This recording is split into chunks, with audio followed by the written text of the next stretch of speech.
Olá pessoal, meu nome é Bianca Oliveira, eu sou nutricionista, especialista em nutrição esportiva e dietas vegetarianas. E a nossa aula de hoje, do nosso mini curso de nutrição vegetariana, vai falar sobre ferro. A gente vai falar sobre a parte da dieta, o que a gente pode fazer para melhorar a absorção, os alimentos mais fontes de ferro, vamos falar sobre os exames que a gente utiliza para avaliar o ferro e a suplementação, os tipos de ferro que a gente pode utilizar para fazer essa suplementação. Lembrando que essa aula é para a população geral, não é para profissionais de saúde, então eu vou tentar ser o mais simples possível, mesmo falando de exames e suplementação, a gente vai falar com a linguagem mais clara possível para todo mundo poder acompanhar, tá bem? E eu vou falar aqui da importância de você estar acompanhada por um profissional para fazer algumas coisas que eu vou mostrar à frente como funcionam. Então, iniciando, as funções do ferro, a clássica e que todo mundo conhece é o transporte de oxigênio através da hemoglobina que fica dentro da nossa hemácia, que está também no nosso sangue. Então, sem ferro, a gente vai ter uma queda nessa oxigenação dos nossos tecidos. Então, a gente, quando começa a ver as funções do nutriente, a gente vai entendendo o que acontece na falta desse nutriente. Ele vai atuar também na respiração celular, produção de energia e é cofator para várias enzimas e várias reações bioquímicas no nosso corpo também. O que mais acontece na deficiência, que todo mundo fala, é a anemia. A gente vai falar aqui da diferença da anemia versus deficiência de ferro, que também deve ser tratada. Uma coisa muito importante de destacar e que as pessoas ainda têm dúvida é sobre a questão do ferro M e não M. Por que fala assim, mas o vegetariano vai ficar anêmico porque o ferro da carne é melhor? Vocês já devem ter escutado isso, certo? Por que as pessoas falam isso? Porque na carne a gente tem um tipo de ferro chamado M, que é um ferro que ele é protegido por um anel de porfirina, uma bolinha que protege o ferro. Só que a gente tem que levar em consideração o seguinte, primeiro, que não é todo o ferro da carne que é M. A carne também tem ferro não M. Na carne crua é só 40% que é do tipo M. Os outros 60% é igual ao ferro dos vegetais, gente. E aí a gente tem outra questão. Quando você aquece a carne, sabe esse anel de porfirina, essa bolinha que protege o ferro? Você rompe boa parte dela. Então, você acaba tornando esse ferro M também não M. Então, 40% é na carne crua. Na aquecida ainda vai ser menos do que isso. E a gente tem bastante ferro no reino vegetal, como vamos ver à frente. E não dá pra você ficar comendo vários bifes ao dia, senão você vai ficar doente daqui a pouco. A gente sabe que a Organização Mundial de Saúde recomenda 100 gramas de carne ao dia. Com 100 gramas você não bate a quantidade de ferro que você precisa. E outras pessoas ainda falam assim, mas Nutri, eu tava com anemia e o meu médico mandou eu comer fígado. Gente, eu não recomendo comer fígado, não é porque eu sou vegetariana, não. Eu atendo pacientes que não são vegetarianos porque eu trabalho com nutrição esportiva e também com a linha ortomolecular. Vocês veem que eu falo muito de suplementação. Então, também trabalho com ortomolecular e suplementação nutricional. Eu atendo quem não é vegetariano e ajusto a alimentação, incluindo a proteína animal para quem tem essa opção. Agora, quem é vegetariano, eu monto já o cardápio totalmente vegetariano ou já vegetariano estrito, sem nada de proteína animal. E gosto muito de trabalhar calculando dieta. Mas enfim, então mesmo para quem come carne, a pessoa vai precisar ingerir vegetais para poder atingir a recomendação de ferro, ok? E não é saudável comer muita carne ao dia. Então, até para quem come carne, a gente vai ajustar dentro da necessidade de cada um. Então, meus cardápios são calculados junto com o meu paciente, passo a passo, ele vendo ali, ó, tá? Tanto de proteína, a distribuição tá assim, assim, assado, você precisa disso, a gente bateu isso. Então, eu gosto de fazer dessa maneira para que a pessoa entenda. Quando você entende o que está sendo prescrito, a chance de você seguir é maior, tá? Então, além dessa questão da carne não ser toda ferro M, quando você aquece, você destrói uma parte desse ferro M e não dá para atingir todo o ferro que você precisa só com carne. Outra coisa, voltando lá no fígado, então assim, eu não costumo recomendar porque é o órgão do animal que filtra toxinas do animal. Então, toda toxina pode estar ali e você acaba ingerindo. Até resíduos de medicamento que o animal tenha consumido e que a gente sabe que é dado antibiótico na pecuária como profilaxia, como prevenção. Você pode ter ali resíduos. O acúmulo de agrotóxicos também. A gente já falou da bioacumulação de agrotóxicos aqui nas aulas anteriores. Então, você vai ter também um concentrado maior de agrotóxicos. Então, você acaba tendo uma concentração. Ele até tem mais minerais, sim. Só que esses minerais você ou você come bem variado vegetal, ou você é mais fácil tomar um complexo vitamínico do que você comer um negócio que tem um monte de toxina junto. É tipo assim, deixa eu comer uma coisa que tem um negócio bom junto com 10 ruins. Eu acho que não vale a pena, né? Só pesar na balança. Mas enfim, vocês vão ver profissionais divergindo as opiniões e vocês escolhem o que vocês querem seguir. Então não recomendo. E ainda que, olha só, gente, que eu acho muito interessante. Fala assim, o médico mandou comer fígado. Primeiro que não vai resolver, gente, nenhuma deficiência nutricional você resolve só com a dieta. Dieta é para manutenção e às vezes você consegue a pessoa assim, tava com uma ferritina de 69, você queria que chegasse a 70 e você consegue que chegue a 70, 75 a dieta, sabe? Mas é muito mínimo com os ajustes da dieta. Agora, anemia mesmo, aquela pessoa que tá com a ferritina 10, 5, hemoglobina 11, 10, anêmico, é suplemento. Qualquer deficiência nutricional se trata com suplemento. Um comprimidinho de 100 miligramas de ferro, ultraferro, noriporum, que é o ferro polimaltosado, que é o ferro que tem melhor tolerância intestinal, eu vou falar isso à frente, você teria que comer 6 quilos de carne ou 3 quilos de fígado. Você teria que comer 3 quilos de fígado para equivaler ao ferro que tem no comprimido. Então, assim, na boa, fígado não trata anemia. Tu vai comer 3 quilos de fígado, 6 quilos de carne? Não vai, né? Então, você vai tratar a sua anemia em comprimido, tá bom? Então, vamos continuar.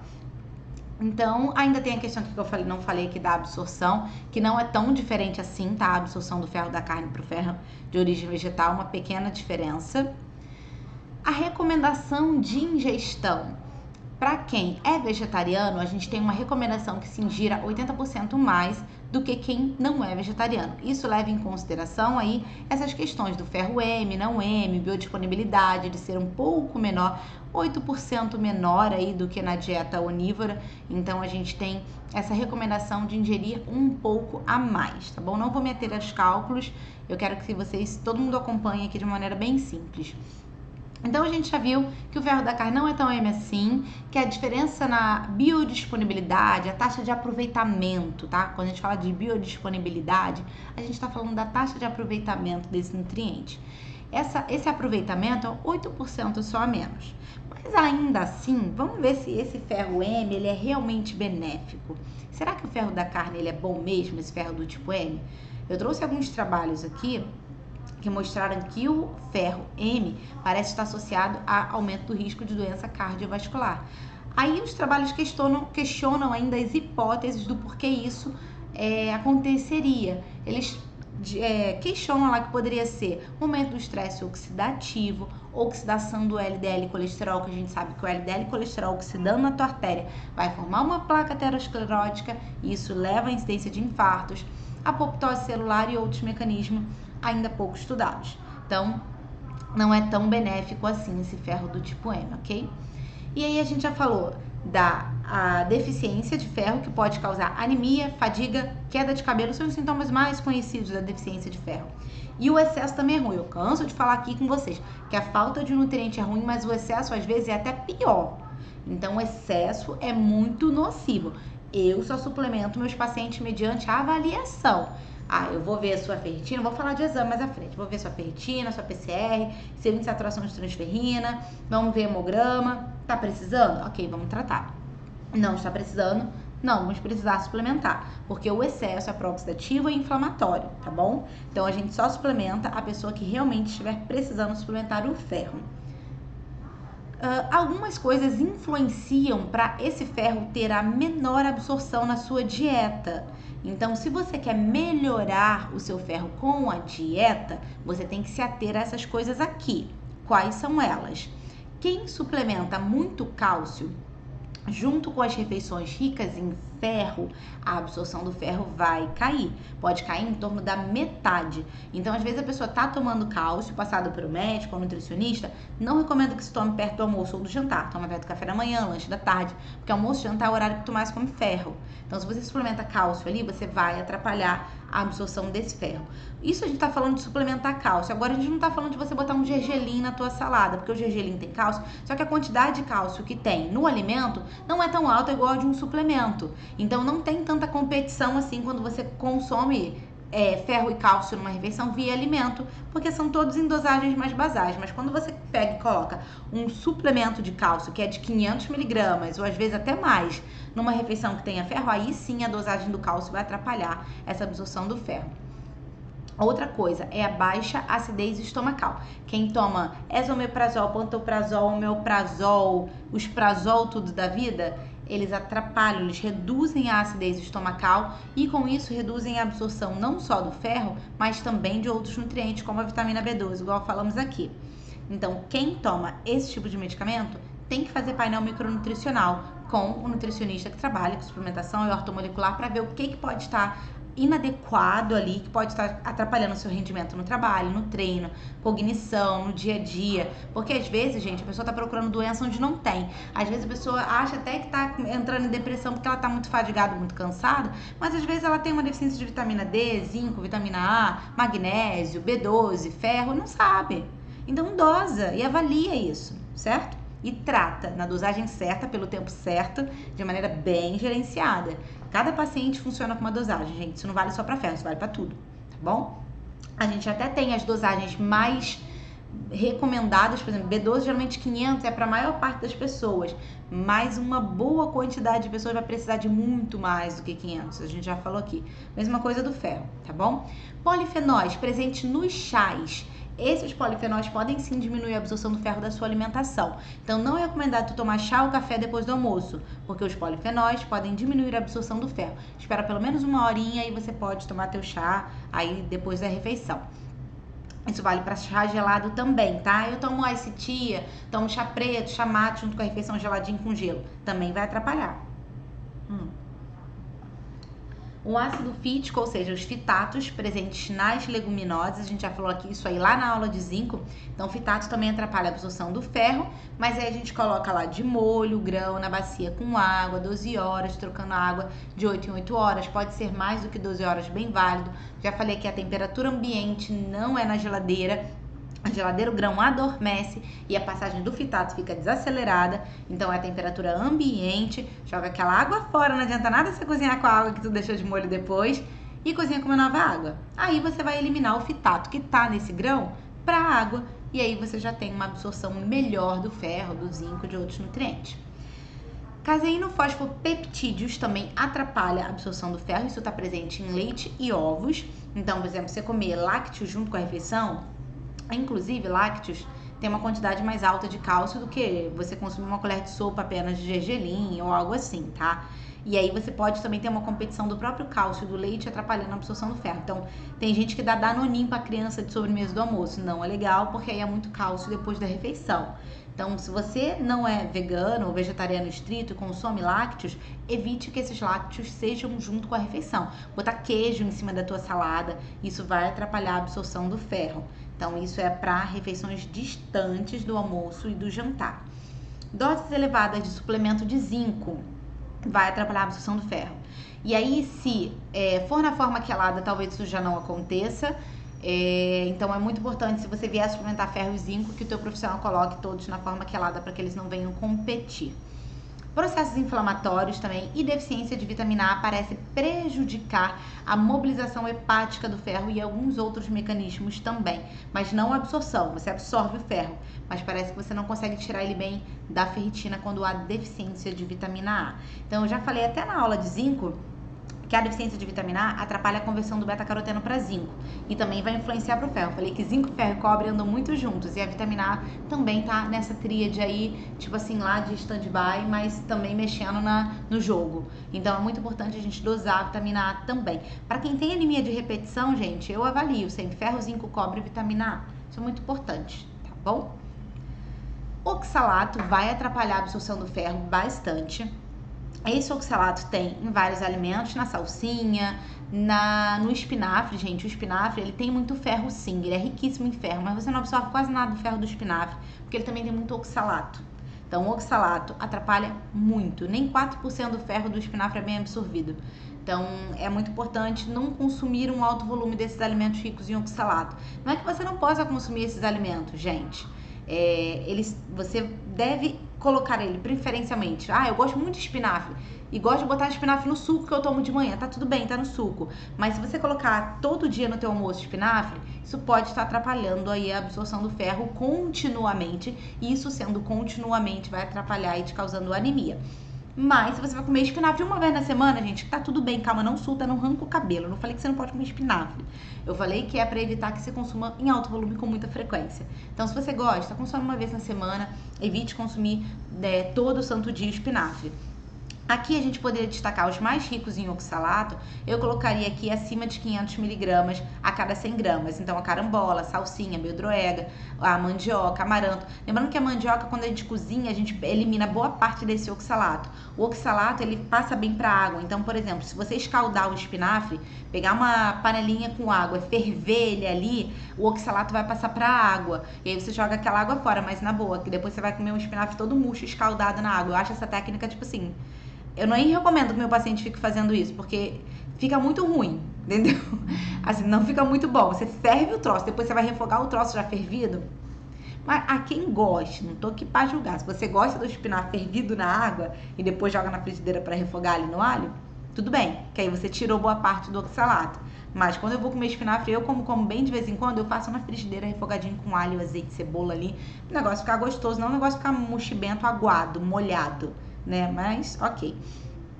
Então, assim, acima de 500, ó. Folha da beterraba, gente, tem muito oxalato. Já a polpa da beterraba nem tanto, tá vendo? Aqui, ó, a beterraba tem 140 miligramas a cada 100 gramas, mas a folha dela tem 610.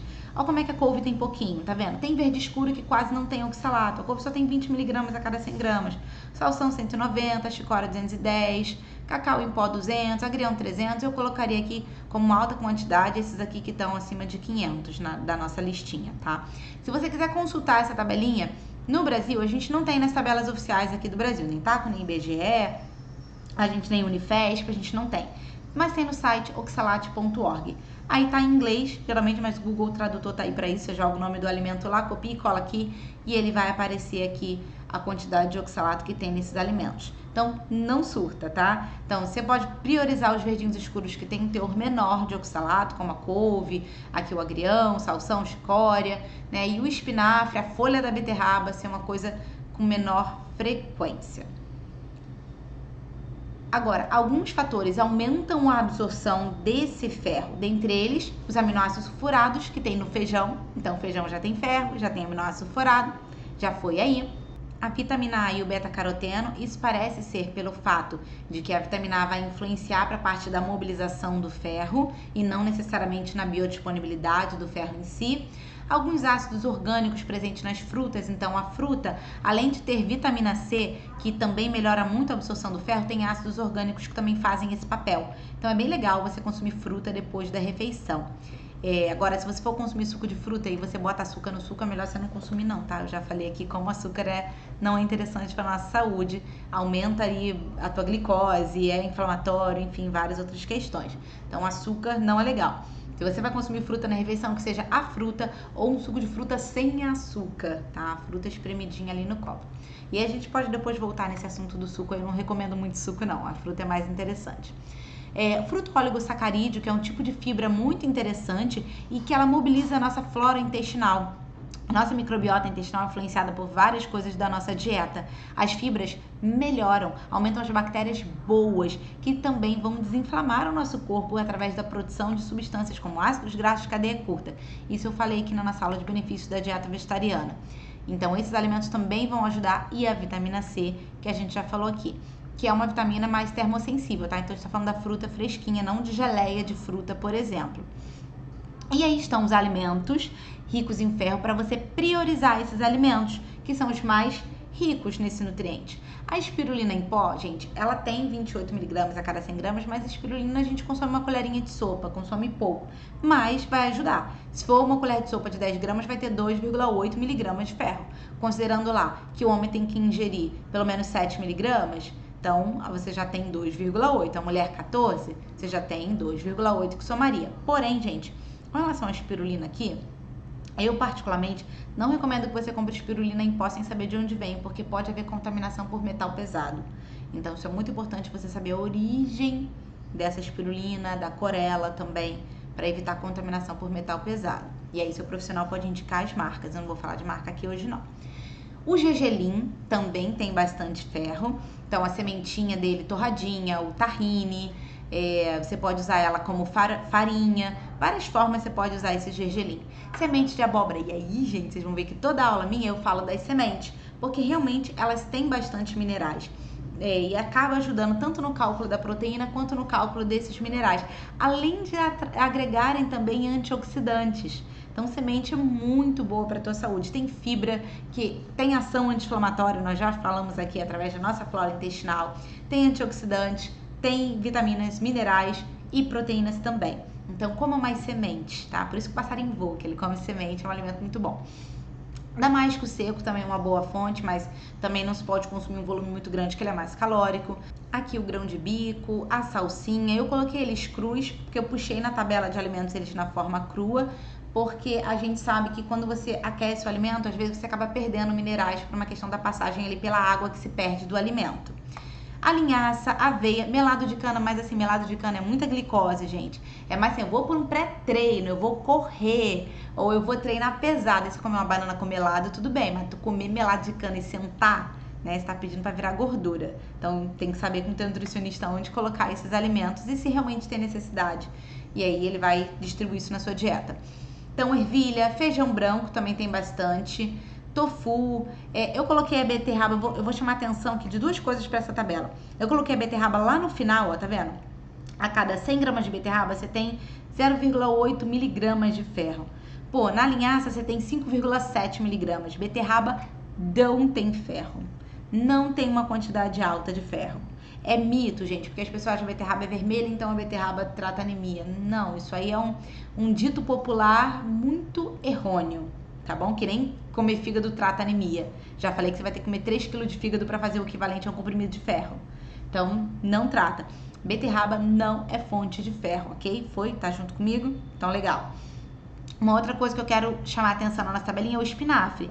Lembrando que esse espinafre, igual eu falei lá no oxalato, ele tem bastante ferro? Tem mesmo. Tem 3,5 miligramas a cada 100 gramas. Porém, você não absorve nem 4% direito disso aí, porque tem muito oxalato. O oxalato vai atrapalhar a absorção do ferro e vai atrapalhar a absorção do ferro do que mais tiver na refeição, tá? Se você colocou lá sementinha de gergelim, botou linhaça e botou espinafre junto, ele vai atrapalhar a absorção do ferro não dele próprio, mas também dos outros alimentos, porque vai misturar tudo na sua barriga.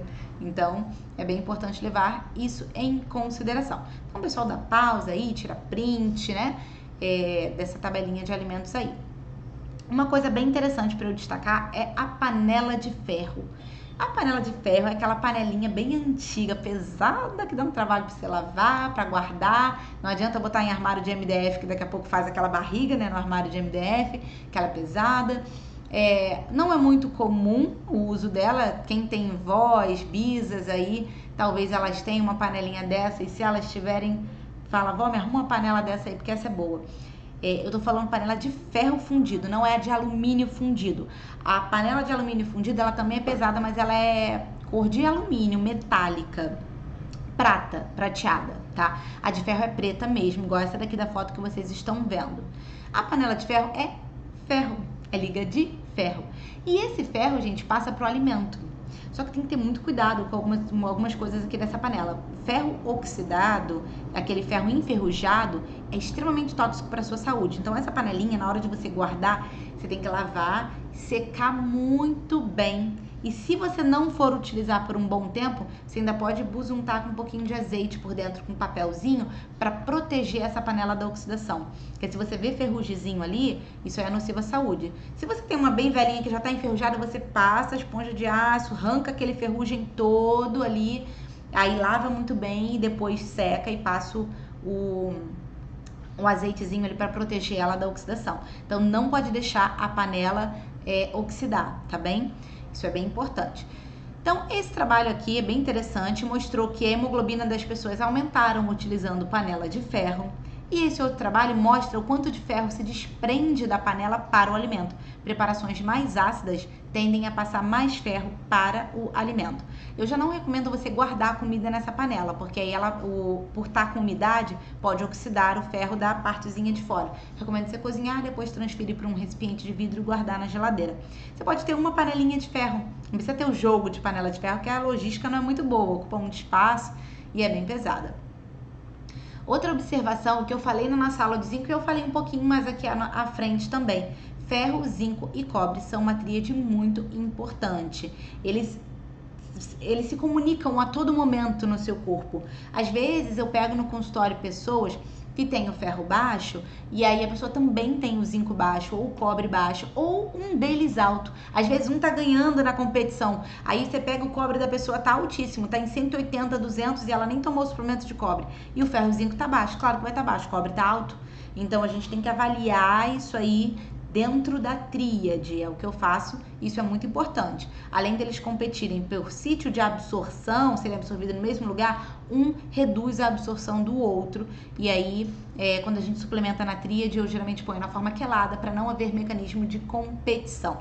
A vitamina A parece influenciar indiretamente para essa questão da anemia, igual a gente falou, parece que ela mexe na mobilização do ferro, você tirar o ferro do fígado para ser utilizado, e na produção parece da hematopoiese, que é a produção de células vermelhas. Então a ciência ainda não tem esses mecanismos muito bem elucidados, mas como ela influencia em outras vias bioquímicas para o uso do ferro ou produção de células vermelhas, então parece que a deficiência dela pode agravar a anemia ou vir a causar, na questão aí, se ela influenciar nessa produção da hematopoiese, que é a tua produção de células vermelhas. Então é muito importante que o profissional que te acompanha faça essa dosagem, que aí eu já falei que aqui a gente faz, seja em consultas online ou presenciais. Diagnóstico da deficiência de ferro. E aí eu falei, pessoal, que existe uma diferença entre anemia e deficiência de ferro. Às vezes eu pego gente que fala assim, poxa, Nutri, eu vivo com anemia, eu vou no médico, aí eu tô com anemia, ele trata, fica tudo bem, daí a pouco eu tô com anemia de novo. Por que isso acontece? Porque, infelizmente, ele não fez a manutenção. Se a pessoa tem um histórico de anemia corriqueira, ela ou tem um fator genético ali que está levando ela a ter essa anemia recorrente, ou outros fatores, às vezes ela tem um fluxo menstrual muito intenso. E nesse caso, essa pessoa, após ter anemia corrigida, vai precisar de uma dose mais baixa, ou uma dose diária baixinha, ou uma dose alta, 1 ou 2 vezes na semana, para manutenção, para não deixar a anemia voltar. Daí senão tu fica brincando de montanha-russa, sobe, corrige, desce, cai de novo e fica nessa coisa doida aí que não é legal para tua saúde, você nunca fica bem sempre. Você melhora, daqui a pouco tá ruim de novo, melhora, daqui a pouco tá ruim de novo. Não é assim que funciona. Então os meus pacientes a gente faz a manutenção, porque quando você sai da anemia, você pode ainda ter ficado na deficiência de ferro. E às vezes você não está anêmico, mas você já tem deficiência de ferro. E aí o médico, gente, não tô falando mal do médico aqui, porque às vezes a pessoa fala assim, pô, fui na nutricionista Bianca, ela viu que eu tava com deficiência de ferro, eu tinha ido no médico, o cara não falou nada. Gente, o médico é treinado para tratar a doença, certo? Existe a medicina integrativa, que é uma outra coisa. Aí ele vai ter um olhar mais profundo, igual da nutrição ortomolecular, que é o que a gente faz aqui. Mas fora a medicina integrativa, o médico tradicional, ele é treinado para tratar a doença, então ele vai olhar o teu exame e vai ver a faixa de referência. Ah, hemoglobina abaixo de 11 para mulher é anemia, não tá abaixo de 11, ela não tá anêmica, tchau, você tá bem, filha, vai embora. O cara não tá errado, você não tá doente, entende? Então, assim, se você tá procurando bem-estar e qualidade de vida, você foi pro lugar errado, é você que procurou o profissional errado, entende? Ou você procura um médico integrativo, ou você procura uma nutrição ortomolecular e funcional. Aí é outra coisa, aí a gente vai avaliar bem-estar. A gente vai pegar esse exame, você não tá doente. Você tem uma deficiência de ferro, que é quando ainda não está anêmico, mas a quantidade de ferro no seu corpo já começou a baixar a ponto de te causar queda de cabelo, fadiga, atrapalhar teu rendimento no treino, no trabalho, até a tua parte cognitiva começa a ficar prejudicada. Às vezes você está nesse grau, mas ainda não é doença, mas esse grau é tratável, porque se você não trata nesse grau, daqui a pouco vira anemia, tá bom? Então é assim que a gente avalia, através desses exames. Aqui são os exames que eu, nutricionista Bianca, costumo utilizar para avaliar alguns deles, tá? Dependendo do caso, eu posso precisar de mais. Então vamos lá. Eu dividiria essa deficiência de ferro em 3 estágios. tá? Essa divisãozinha que eu montei aqui. A primeira, você tá na depleção dos estoques de ferro, você não tá anêmico. Você tá começando, o seu estoque corporal de ferro tá começando a baixar, você já tá começando a sentir alguma queda em relação ao teu rendimento em algumas coisas, em relação ao que você tinha antes. Lembrando que eu já falei, gente, que queda de cabelo, fadiga, tudo isso pode ser várias vitaminas e minerais que mexem nesses mecanismos. Então eu tenho que avaliar tudo, eu não vou avaliar só isso aqui não, porque às vezes você tá com fadiga por causa da B12, não é por causa do ferro, ou por causa da vitamina D, não é por causa do zinco, entende? Às vezes seu cabelo tá caindo, pode ser vitamina A, zinco, ferro, pode ser um pancadão de coisa. Eu tenho que avaliar tudo, tá bom? Mas especificamente em ferro, esses são os exames aqui. Esse estágio, enquanto você está começando a ter queda no estoque, vai baixar alguns marcadores no seu exame. Primeiramente, a ferritina. A ferritina é uma proteína do corpo que guarda o ferro. Esse estoque de ferro, o ideal é que ela esteja pelo menos em 70. O médico vai considerar doença se ela estiver abaixo de 11, por aí, 20, aí dependendo da faixa. Alguns vão considerar 10, bem baixinha. A gente da nutrição funcional vai querer que fique 75, por aí, tá bom? Só que a gente tem que ter um olhar com muito cuidado para um exame de ferritina. Exame nenhum é avaliado isoladamente. Eu não trato exame, eu trato pessoas. Eu vou cruzar com a sua clínica, que são os seus sintomas, com o seu histórico de alimentação e com outros fatores que possam influenciar nesse resultado do exame, ok? Porque ferritina, ela também sobe em estados inflamatórios infecciosos. Então, não só por infecção de bactéria, mas às vezes, por exemplo, própria obesidade. Então, às vezes a pessoa está mais inflamada por algum motivo, essa ferritina vai subir. Daí eu vou descartar essa inflamação com uma PCR ultrassensível, que diz pra mim a quantidade exata de PCR. Porque a PCR isolada vai em si, negativo ou positivo. Isso não serve não. Tem que ser PCR ultrassensível, que me diz a quantidade de PCR, que é um marcador bem sensível de inflamação no teu corpo. Então eu não posso olhar a ferritina isolada, ok? Tem um outro exame chamado índice de saturação de transferrina, que avalia pra mim o quanto de ferro o seu corpo está transportando. Você tem que estar com a transferrina, pelo menos 25% dela carregando ferro. Quando ela está abaixo de 25%, está começando a mostrar que você já não está com tanto ferro circulando aí, ok? Ferritina guarda, transferrina transporta. Então, a gente vai avaliar nesse mecanismo. Depois que o estoque já começou a dar merda, que já além de ficar baixo, começou a atrapalhar a tua eritropoiese, a tua produção de células vermelhas, as suas hemácias, isso já vai começar a aparecer no hemograma. Porque essa primeira fase não aparece no hemograma. Às vezes a pessoa tá com uma hemoglobina ótima, acima do ponto de corte ótimo, mas já tá com a ferritina baixa.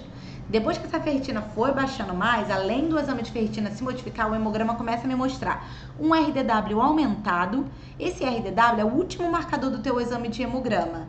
Ele me mostra a diferença do tamanho de uma hemácia para outra. Elas nunca vão ser iguais, né? Elas sempre vão ser diferentinhas ali o tamanho. Só que existe uma variabilidade considerada normal. Quando o RDW está mais próximo ao máximo, quer dizer que você não está conseguindo padronizar muito bem essa produção de células vermelhas.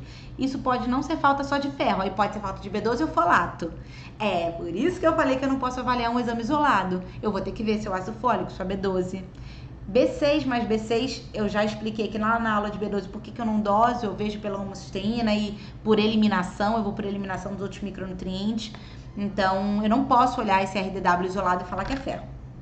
Foi? O VCM, que é o volume corpuscular médio, fala do tamanho da tua hemácia em si. Se esse VCM está mais próximo ao mínimo, me indica falta de ferro. Mais próximo ao máximo, ela está ficando grandona, alongada, aí isso me indica falta de B12, folato ou B6. Por isso que eu tenho que avaliar junto em tudo isso aí. A hemoglobina corpuscular média e a concentração de hemoglobina corpuscular média, me falando o quanto de hemoglobina eu tenho na minha hemácia. Então, isso já vai começando a ficar perto do mínimo também. E um outro exame legal, que é a capacidade total de ligação de ferro. Ele é bem interessante porque ele é antagônico. Quando o seu corpo está começando a baixar a quantidade de ferro, o que ele faz? Ele aumenta a sua absorção, a sua ligação, a maneira com que esse ferro consegue ser utilizado no seu corpo para tentar te salvar da anemia. Teu corpo não quer morrer, ele sempre vai tentar te salvar. Então, capacidade total de ligação de ferro, o quanto de ferro consegue se ligar. Aí, na deficiência de ferro, ele dá alto, ele não dá baixo. Então, tem gente que olha, mas esse meu exame deu alto, não tô entendendo. porque o seu ferro está tão baixo a ponto do seu corpo tentar aumentar a capacidade de ligação do ferro para tentar te salvar dessa anemia. Então, é um exame bem interessante para mostrar como o nosso corpo é inteligente, né? E o último estágio, aí já deu ruim total, você já passou pela deficiência, o exame já começou a apontar, você só levou para o médico e ele não tratou porque não estava doente, você não foi no profissional específico para isso. Aí o que acontece? Você fica anêmico. Aí já começou a aparecer, a hemoglobina vai baixar, a hemácia vai baixar. Só que olha só, apesar de, vou dar um exemplo aqui para mulher, ser considerado anemia mesmo, quando a hemoglobina dela tá lá abaixo de 11, tá? A gente considera o ideal acima de 13, pelo menos 13 essa hemoglobina. Então, dentro da nutrição funcional, se você não tiver deficiência na ferritina, não tiver uma alteração desses outros exames que a gente falou, a sua hemoglobina tem que estar pelo menos 13. Do homem 14, um pouquinho mais. Então, não é a faixa de referência, tá? A faixa de referência considera, por exemplo, para a mulher, uma hemoglobina de 12 adequada, mas o ideal é que chegue pelo menos a 13. Então, quando a gente for tratar a suplementação, montar o quebra-cabeça do paciente de cada micronutriente para fazer a suplementação personalizada, a gente vai ver exatamente isso. Ó, eu preciso disso aqui, vamos subir essa hemoglobina, vamos subir a ferritina assim, e a gente vai vendo o que precisa.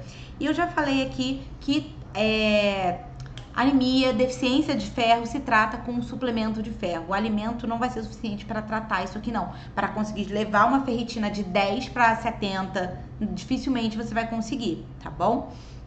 E aí eu já falei desses estágios, a gente tem vários fatores causando anemia, dentre eles, gente, tem fatores genéticos. Conforme eu falei, a pessoa que vive tendo anemia, às vezes a pessoa tem anemia, o filho tem, a avó tinha, e é um fator genético nela. Se ela tem um fator genético, não vai ter como fugir de suplementação, gente.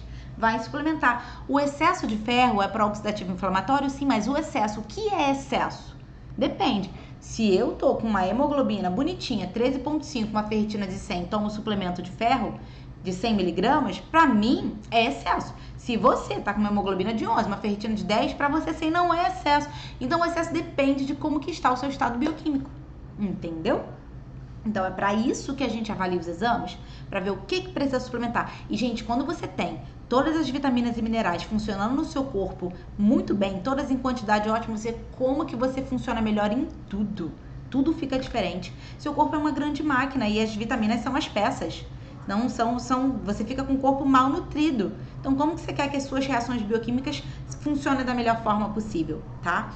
Então, se há fator genético, vai precisar suplementar. Meninas que têm fluxo menstrual muito intenso, perde muito sangue, não perde só ferro, não. Tu perde ferro, tu perde zinco, perde B12, perde todos os nutrientes no sangue. Ou só tem ferro no sangue.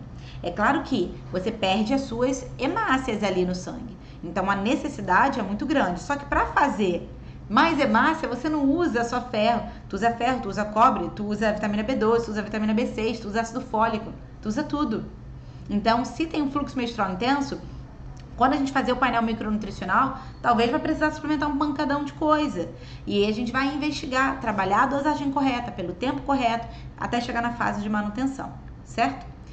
Então, tem a perda de sangue, gestação, vários fatores aqui que influenciam.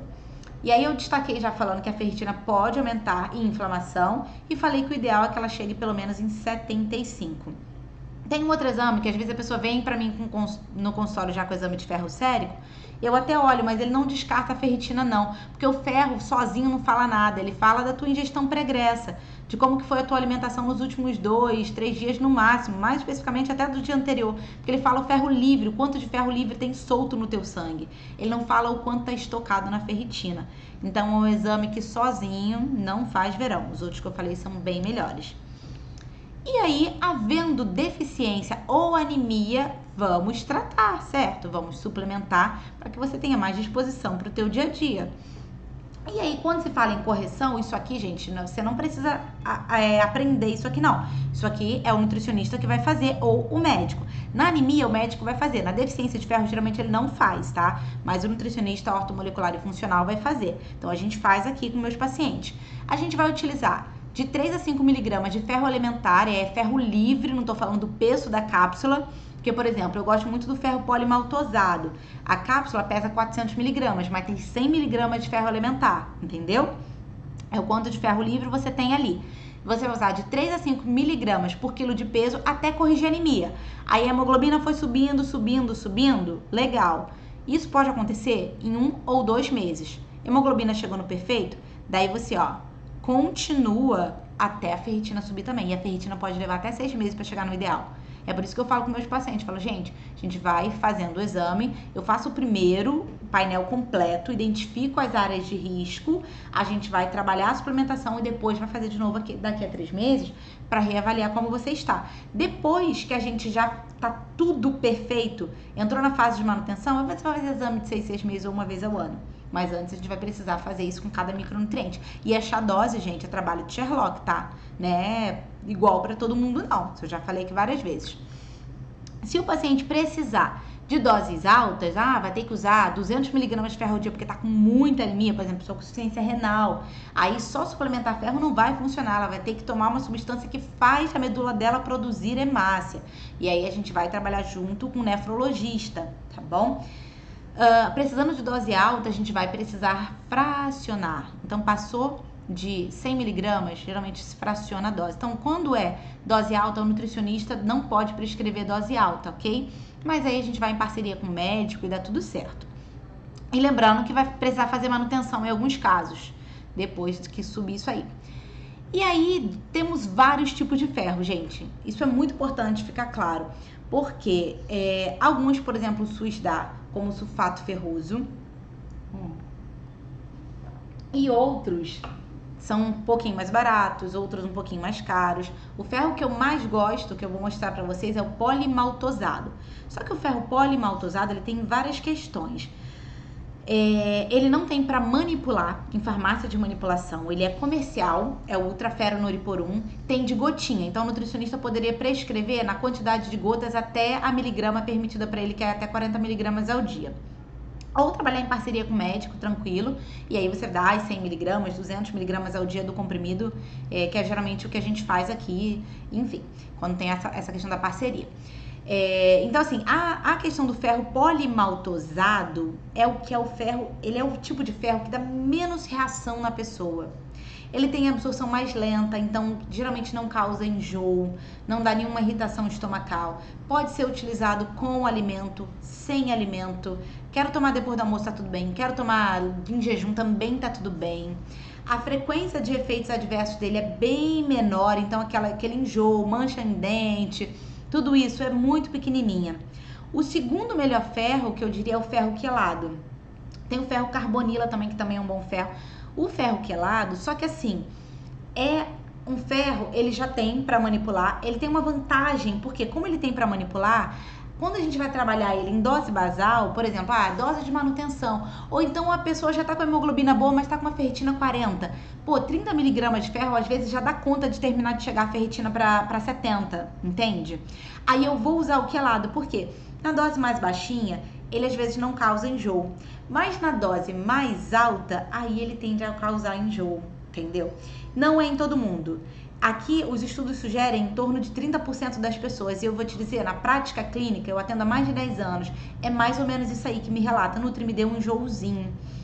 Aí, às vezes, isso tende até a passar. A pessoa toma ali, na primeira semana, às vezes dá um leve enjoo, depois tende a passar. Mas é um bom ferro, entende? O ferro quelado é um bom ferro. Mas algumas pessoas, uma pequena parte, em torno de 30% das pessoas, vão ter um pouquinho de enjoo. E aí eu consigo, às vezes, achar qual a maior dose que a pessoa tolera do ferro quelado. Até 10 não dá enjoo, passou de 10 dá enjoo. Aí, quando isso acontece, eu tenho que pegar uma gotinha do polimaltosado, que é o ultraferronuriporum, cada gotinha tem 2,5 miligramas, e aí eu vou associar, porque aí eu faço o complexo das vitaminas que eu identifiquei inadequadas no painel micronutricional manipulado, para ficar tudo numa coisa só, gente. Por que eu falo manipulado? Porque assim, eu vou olhar, sua vitamina A tá tanto, você precisa de tal dose. Seu zinco tá tanto, você precisa de tal dose. Eu tenho que personalizar a tua suplementação, não é comprar aleatoriamente. Então, assim, fica mais fácil quando a gente monta o complexo vitamínico personalizado, manipulado, porque eu boto todos os nutrientes que eu preciso na dose que eu preciso. Agora, se a pessoa não precisa de muita coisa, eu só identifiquei 2 micronutrientes inadequados no painel dela. Aí dá pra comprar pronto, entende? Tem alguns prontos bem legais. Você acha zinco quelado pra comprar pronto. Eu tenho pacientes de outros países que aí a gente vai, acessa junto à Amazon, um site que entrega próximo a eles, vê lá os suplementos, vê Solgar e vê os suplementos importados que tem na dose que eu preciso e aí eu tenho que personalizar. Só que aí quando tem muita coisa pra eu tratar, a pessoa tem que tomar muita coisa separado, então não fica muito legal. Aí eu falo, ó, você vai tomar esse comprimido de zinco de tal dose, com esse de ferro de tal dose, com esse de cobre de tal dose, então não é muito legal.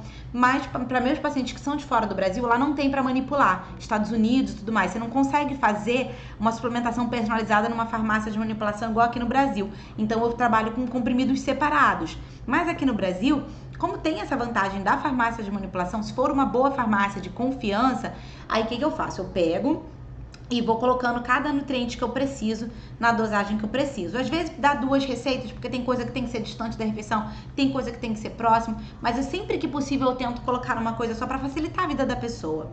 Mas quando ela não responde ao ferro quelado, ou fica com muito enjoo, aí eu tenho que pegar uma gotinha do polimaltosado, cada gotinha 2,5, e faço o cálculo lá de quantos miligramas ela precisa e associa.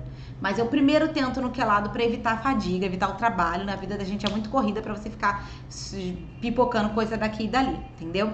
Mas sim, algumas pessoas podem ter reação ao quelado. Dentre os tipos, aqui eu trouxe uma tabelinha. Igual eu falei lá, o sulfato ferroso é um ferro muito ruim, gente. Dá mancha no dente, dá irritação estomacal, dá dor de estômago, dá enjoo. É um ferro que não é legal.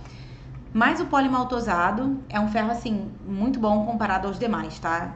Eu até vou mostrar pra você um trabalho aqui comparando o resultado do polimaltosado. Eu até falei aqui, deixa eu jogar aqui pra esquerda, aqui ó, que o sulfato ferroso, ele sofre influência da vitamina C, então quem vai tomar sulfato ferroso, que deu no SUS ou algo assim, a vitamina C melhora a absorção dele. Mas os demais ferros não sofrem influência da vitamina C, então você tomar a vitamina C junto com um comprimido de ferro quelado ou polimaltosado não vai aumentar a absorção dele. A absorção dele já é padronizada ali do que ele é e a vitamina C não influencia, tá? E aí tem essa questão da quantidade de ferro elementar, mas isso aí é o seu profissional que vai fazer.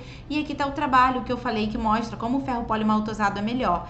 Esse daqui avaliou a lesão gástrica, o quanto irritou o estômago. Ó, como é que o sulfato em vermelho, aqui é o sulfato ferroso, foi o que mais causou lesão gástrica. Em segundo lugar, o quelado, que é em amarelo, não causou quase nada, tá vendo? Mas o que foi praticamente zero foi o polimaltosado, que é aqui em azulzinho. Então olha como é que ele é bem tolerado pelo estômago. Esse outro gráfico mostrou no trabalho lá a correção da ferritina.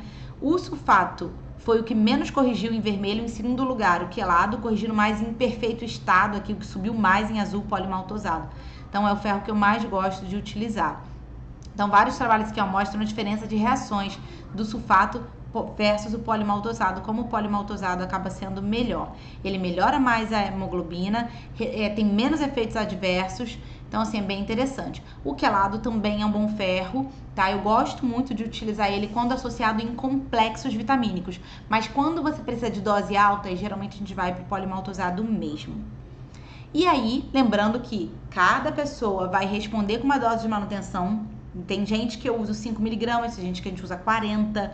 Então, isso é muito importante de ser avaliado individualmente, de acordo com a alimentação, fluxo menstrual, se ela toma outros suplementos, se ela usa medicamentos que podem influenciar na absorção do ferro dela. A gente tem que controlar outros parâmetros. Se está suplementando ferro isoladamente, tem que acompanhar o cobre e o zinco, tem que acompanhar para ver se eles não acabaram baixando. Então, isso é muito importante. Então, todo esse trabalho de suplementação é bastante individualizado. Então, pessoal, espero que eu tenha sido bem clara. Tentei falar com a linguagem mais simples possível para todo mundo poder acompanhar.